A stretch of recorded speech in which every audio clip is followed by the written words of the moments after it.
بسم اللہ الرحمن الرحیم۔ السلام علیکم ورحمۃ اللہ وبرکاتہ۔ الحمد للہ الذی اعلی منزلۃ المؤمنین بکریم خطابہ۔ الحمد للہ، تمام تعریفیں اللہ کے لیے ہیں۔ الذی اعلی، جس نے بلند کیا، منزلۃ المؤمنین، مومنین کے مرتبے کو، بکریم خطابہ، اپنے معزز خطاب کے ساتھ۔ ورفع درجۃ العالمین بمعانی کتابہ، اور بلند کیا اپنی کتاب کے معانی کو جاننے والوں کے درجے کو۔ بمعانی کتابہ، یہ با حرف جار ہے، معانی مضاف ہے، کتابی مضاف الیہ مضاف ہے، اور ہی ضمیر مضاف الیہ ہے۔ تو کتاب ہی مرکب اضافی ہو کر معانی مضاف کے لیے مضاف الیہ ہو جائے گا۔ معانی مضاف اپنے اس مضاف الیہ سے مل کر با جار کا مجرور ہوگا۔ با جار اپنے اس مجرور سے مل کر العالمین اسم فاعل کا ظرف لغو بنے گا۔ تو اب ترجمہ جو ہے کتاب ہی سے شروع ہوگا، تو ترجمہ بنے گا ورفع، اور بلند کیا، العالمین بمعانی کتابہ، اپنی کتاب ہی کی ہی ضمیر کا مرجع اللہ تعالیٰ کی ذات ہے، اپنی کتاب کے معانی کے جاننے والوں کے درجے کو۔ وخص المستنبطین منہم، اور خاص کیا مجتہدین کو ان میں سے۔ مستنبطین مجتہدین کے معنی میں ہے، اور منہم کی ہم ضمیر کا مرجع العالمین بمعانی کتابہ ہے۔ اور خاص کیا مجتہدین کو ان میں سے، یعنی کتاب اللہ کے معانی کے جاننے والوں میں سے، بمزید الاصابتی، زیادہ درستگی کے ساتھ۔ مزید معنی زیادہ، اصابت معنی درستگی۔ بمزید الاصابتی، زیادہ درستگی کے ساتھ، و ثوابہ، اور اپنے ثواب کے ساتھ۔ یعنی یہاں سے مصنف علیہ رحمہ یہ بیان فرما رہے ہیں کہ مجتہدین کو اللہ تعالیٰ نے زیادہ درستگی کے ساتھ خاص کیا ہے کہ جب وہ کوئی مسئلے کے اندر اجتہاد کرتے ہیں تو عموماً وہ اس میں درستگی پر ہی ہوتے ہیں، اور اس پر اللہ تعالیٰ انہیں اپنا ثواب بھی عطا فرماتا ہے۔ والصلاۃ علی النبی و اصحابہ، اور درود ہو نبی پر اور ان کے صحابہ پر۔ والسلام علی ابی حنیفہ و احبابہ، اور سلام ہو ابو حنیفہ رضی اللہ عنہ اور ان کے ساتھیوں پر۔ وبعد، اور بعد یعنی حمد و صلات کے بعد، اوپر لائن کے اوپر لکھا ہوا بھی ہے، ای بعد الحمد للہ والصلاۃ علی النبی و آلہ، یعنی اللہ کی حمد اور نبی صلی اللہ علیہ وسلم پر درود بھیجنے کے بعد۔ فإن اصول الفقہ اربعۃ، بے شک، بے شک، اصول الفقہ، فقہ کے اصول، اربعۃ، چار ہیں۔ کتاب اللہ تعالی، کتاب اللہ یہ ایک اصول ہوا، و سنت رسولہ، اور اس کے رسول کی سنت، رسول ہی کی ہی ضمیر کا مرجع اللہ تعالیٰ کی ذات ہے، اور اس کے یعنی اللہ تعالیٰ کے رسول کی سنت، سنت سے یہاں حدیث مراد ہے۔ و اجماع الامت، اور امت کا اجماع یعنی امت کے علماء کا اجماع۔ والقیاس، اور قیاس، یہ چار فقہ کے اصول ہیں۔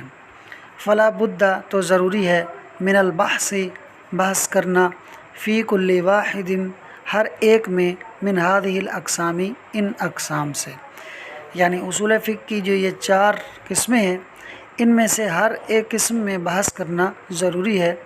لیعلم، تاکہ معلوم ہو جائے، بذالک، ذالک کا مشار الیہ نیچے لکھا ہوا ہے، ای البحث، لیعلم بذالک، تاکہ اس سے یعنی بحث سے معلوم ہو جائے، طریق تخریج الاحکام، احکام کے نکالنے کا طریقہ۔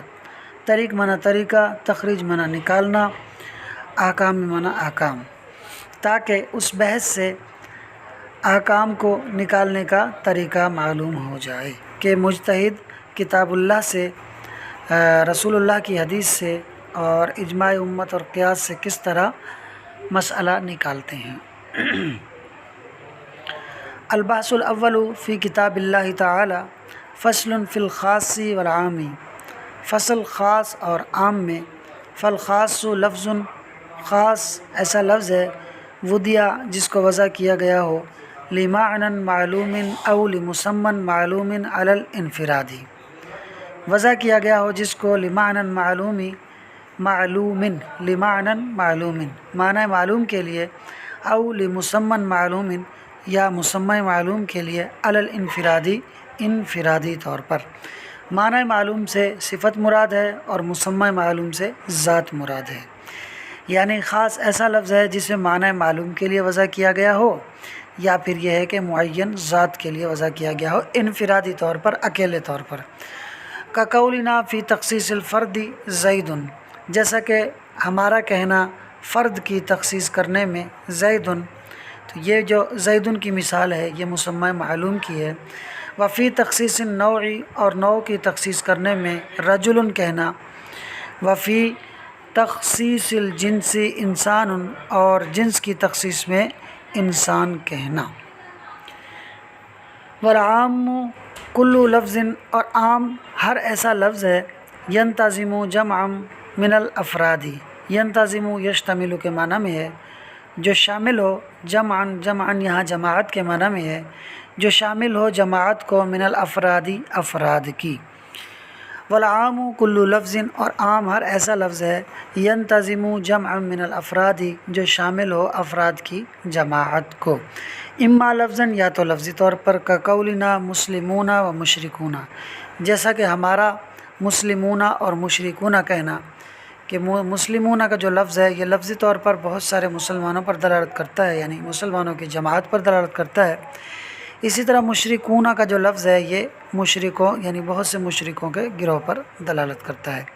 و اما معنی، یا پھر عام ایسا لفظ ہوگا جو افراد کی جماعت کو معنوی طور پر شامل ہوگا، کا قولنا من و ما، جیسا کہ ہمارا من اور ما کہنا، کہ من یہ واحد کو بھی شامل ہوتا ہے اور واحد سے زیادہ یعنی کثیر افراد کو بھی شامل ہوتا ہے معنوی طور پر، جبکہ اپنے لفظ کے اعتبار سے دیکھا جائے تو من واحد کے لیے ہے، یعنی اس کے اندر جمع کی کوئی نشانی نہیں ہے، مگر یہ جمع کے لیے بھی بولا جاتا ہے۔ اسی طرح ما۔ وحکم الخاص من الکتابی، اور خاص کا حکم کتاب سے یعنی کتاب اللہ سے، کتاب اللہ سے خاص کا حکم، وجوب العمل بھی، اس پر عمل کرنا واجب ہے، بھی کی ضمیر کا مرجع خاص ہے یعنی کتاب اللہ کا خاص، وجوب العمل بھی، اس خاص پر عمل کرنا واجب ہے، لا محالۃ یقینی طور پر۔ فَإِن قَابَلَهُ، پھر اگر اس کے مقابلے میں آ جائے، قابلہ کے ساتھ جو ہو کی ضمیر ہے، یہ اس کا مرجع کتاب اللہ کا حکم خاص ہے، تو اگر اس کے یعنی کتاب اللہ کے حکم خاص کے مقابلے میں آ جائے کیا چیز، خبر الواحدی، خبر واحد، او القیاس یا قیاس۔ فَإِنْ أَمْكَنَ الْجَمْعُ، تو اگر ممکن ہو جمع کرنا، بینہما دونوں کو، بدون تغییر، بغیر تبدیلی کیے، فی حکم الخاصی، خاص کے حکم میں، یعنی کتاب اللہ کے خاص کے حکم میں تبدیلی کیے بغیر کتاب اللہ کے خاص کو اور اس کے مقابلے میں جو بھی چیز آئے، خبر واحد یا قیاس، تو جو بھی چیز آئے گی اس کو اور کتاب اللہ کے خاص کو جمع کرنا ممکن ہو کتاب اللہ کے خاص میں تبدیلی کیے بغیر، یعمل، تو عمل کیا جائے گا، بہما دونوں پر، یعنی کتاب اللہ کے خاص پر بھی عمل کیا جائے گا اور اس کے مقابلے میں جو چیز ہوگی اس پر بھی عمل کیا جائے گا۔ یہ کب ہے کہ جب کتاب اللہ کے خاص میں تبدیلی نہ ہو۔ وَإِلَّا، وگرنہ، یعنی اگر تبدیلی ہو رہی ہو کتاب اللہ کے خاص میں تو کیا کیا جائے گا جی، یعمل، عمل کیا جائے گا، بالکتابی، کتاب اللہ پر، وَيُتْرَكُ، اور چھوڑ دیا جائے گا، ما یقابلہ، جو اس کے مقابلے میں ہوگا۔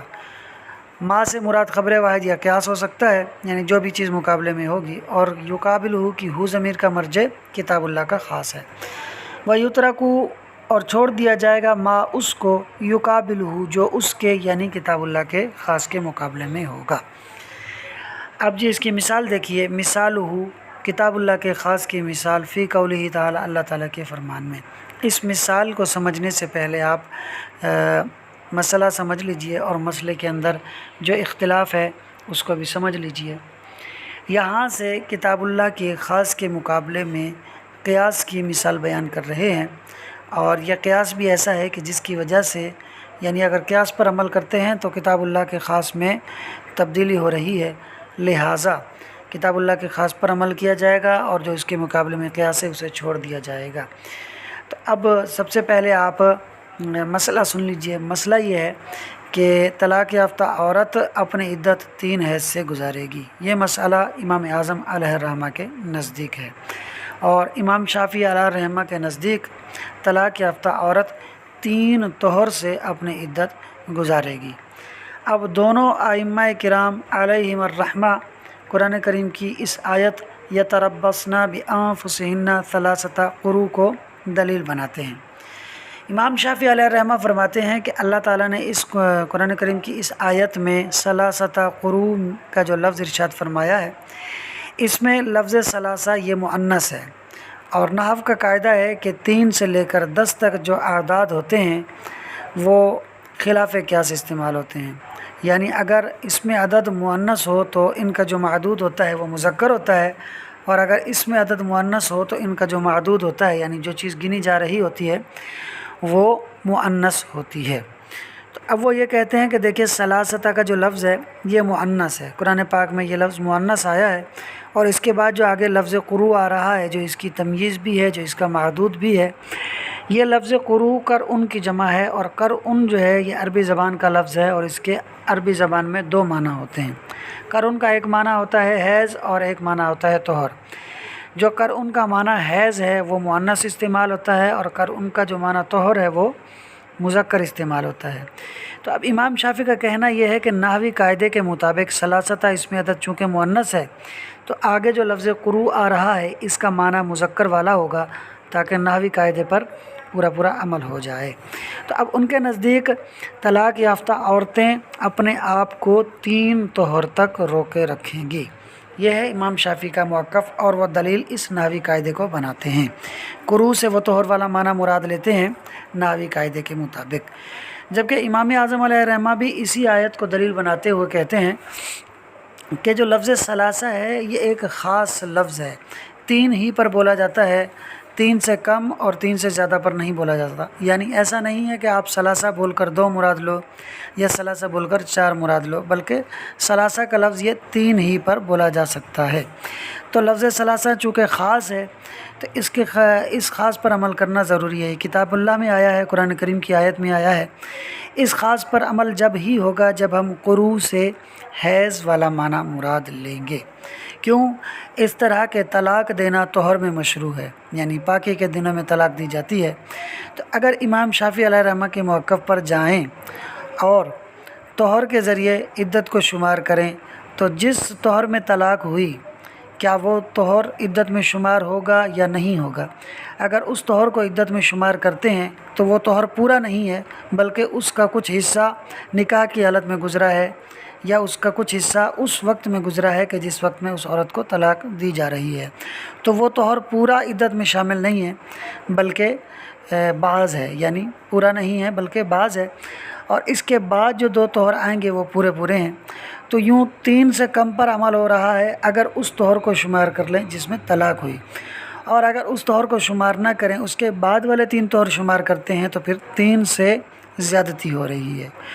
تو اگر امام شافعی کے نحوی قاعدے پر یعنی قیاس پر عمل کرتے ہیں، جو کہ انہوں نے قیاس کیا ہے، تو ایسی صورت میں لفظ ثلاثہ پر پورا عمل نہیں ہوگا، بلکہ یا تو ثلاثہ سے کمی واقع ہو رہی ہے یا ثلاثہ سے زیادتی واقع ہو رہی ہے۔ اس لیے امام اعظم علیہ الرحمہ نے فرمایا کہ قروء سے حیض مراد لیں گے، تو جس طور میں طلاق ہوئی ہے اس کے بعد جو 3 حیض آئیں گے وہ پورے 3 ہوں گے، تو یوں قرآن کریم کے لفظ ثلاثہ پر عمل ہو جائے گا۔ امید ہے آپ کو مسئلے کی وضاحت ہو گئی ہوگی۔ اب ہم اسے عبارت سے دیکھ لیتے ہیں۔ اللہ تعالیٰ قرآن کریم کے اندر فرماتا ہے یتربصن بانفسہن ثلاثۃ قروء، اور طلاق والیاں اپنے آپ کو 3 قروء یعنی 3 حیض روکے رکھیں۔ فإن لفظۃ الثلاثۃ، کیونکہ ثلاثہ کا لفظ خاص ہے فی تعریفی عدد معلوم عدد کی تعریف میں، فیجب العمل بہ، تو اس پر یعنی لفظ ثلاثہ پر عمل کرنا واجب ہے، اور اس پر عمل جب ہی ہوگا جب کہ قروء سے حیض مراد لیں گے۔ ولو حمل الاقراء، اور اگر اقراء، یہ اقراء بھی ہے، ان کی جمع اقراء بھی آتی ہے، قروء بھی آتی ہے، اور اگر اقراء یعنی کہ قروء کو محمول کر دیا جائے علی الاطہار، طہر کے معنی پر، کما ذہب الیہ الشافعی علیہ الرحمہ، جیسا کہ اس معنی کی طرف امام شافعی علیہ الرحمہ گئے ہیں، بے اعتبار اس اعتبار کے ساتھ ان الطہر مذکر دون الحیض، کہ طہر مذکر ہے نہ کہ حیض، اور قروء سے طہر والا معنی ہی مراد لیں گے، کیونکہ نحوی قاعدہ ہے کہ ثلاثہ مؤنث ہے تو اس کا جو معدود ہے، جو اس کی تمییز ہے، وہ مذکر ہوگی یعنی طہر ہوگا۔ وقد ورد الکتاب فی الجمع بلفظ التانیث، اور کتاب بھی جمع میں تانیث کے لفظ کے ساتھ آئی ہے، یعنی ثلاثہ جو ہے وہ مؤنث آیا ہے۔ دلالت کرتی ہے، یعنی کتاب اللہ دلالت کرتی ہے علی انہ جمع المذکری، کہ وہ جو قروء ہے یہ مذکر کی جمع ہے، اور وہ مذکر کیا ہے؟ وہو الطہر، وہ طہر ہے۔ اصل میں یہ بے اعتباری سے امام شافعی علیہ الرحمہ کی دلیل بیان کر رہے ہیں، انہوں نے جو قیاس کیا ہے وہ بیان کر رہے ہیں۔ تو اگر قروء کو طہر پر معمول کیا جائے تو اس سے لازم کیا آئے گا؟ لازمہ ترک العمل، لازم آئے گا عمل کا ترک، بہذا حاضہ کا مشار الیہ قیاس ہے، اس قیاس کے ساتھ لازم آئے گا ترک کرنا، لازمہ ترک العمل بہذا الخاصہ، اس قیاس کے ساتھ خاص پر عمل کا ترک لازم آئے گا، کیونکہ لفظ ثلاثہ خاص ہے تو اس پورے پر عمل نہیں ہو سکے گا اگر امام شافعی کے موقف پر جاتے ہیں۔ اس لیے امام اعظم نے قیاس کو چھوڑ دیا، نحوی قاعدے کو چھوڑ دیا، اور کتاب اللہ کا جو خاص تھا اسے لے لیا، یعنی لفظ ثلاثہ، اور اس پر عمل انہوں نے اس صورت میں کیا کہ قروء سے حیض مراد لیا تاکہ پورے تین پر عمل ہو جائے۔ اچھا جی، اب یہاں لِأَنَّ سے بتا رہے ہیں کہ کتاب اللہ کے خاص پر عمل کیوں نہیں ہو رہا، عمل کا ترک کیوں لازم آ رہا ہے قیاس کی صورت میں۔ لِأَنَّ مَنْ حَمَلَهُ، اس لیے کہ جس نے اس کو معمول کیا، جس نے سے مراد امام شافعی ہیں، ہو ضمیر کا مرجع قروء ہے، جس نے قروء کو، لفظ قروء کو معمول کیا علی الطہر، طہر پر، لا یوجب، وہ ثابت نہیں کرتا، ثلاثۃ اطہار، تین طہر، بل طہرین، بلکہ دو طہر کو ثابت کرتا ہے، وبعد الثالث، اور تیسرے طہر کے بعض کو ثابت کرتا ہے، اور تیسرا طہر کون سا ہے؟ وہو الذی، اور وہ ہے، وقع فیہ الطلاق، جس کے اندر طلاق واقع ہوئی ہے۔ تو اس سے پتہ چلا کہ امام شافعی علیہ الرحمہ اس طہر کو بھی شمار کرتے ہیں کہ جس طہر میں طلاق واقع ہوئی ہو۔